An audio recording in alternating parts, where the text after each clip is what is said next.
Comme au niveau de la chirurgie de la prostate, on évide cette partie qui fait obstruction et que c'est à ce niveau-là qu'arrivent les canaux éjaculateurs, on crée un espèce de cône, d'entonnoir, et le risque, c'est qu'au au moment de l'éjaculation, eh bien, le sperme, tout ou partie du sperme, va remonter dans la vessie plutôt que de sortir par l'urètre.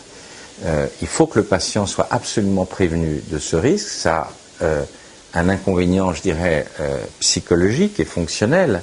Si le patient est prévenu et qu'il a bien compris, ça n'a pas d'impact sur son orgasme et sa puissance, mais malgré tout, il y a un certain nombre de patients qui souhaitent voir leur éjaculat et qui n'ont pas envie de courir ce risque d'éjaculation rétrograde.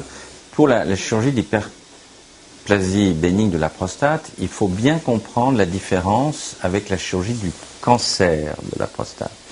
Dans la chirurgie de l'hyperplasie bénigne de la prostate, on ne va pas retirer la totalité de la prostate, on retire que la tumeur qui est à l'intérieur de la prostate et qui fait obstruction.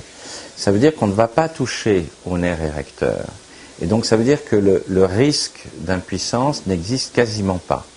À l'inverse, quand on fait une chirurgie pour cancer de la prostate, on retire la totalité de la prostate, et comme les nerfs érecteurs sont juste à côté des parois prostatiques, il y a un risque d'impuissance.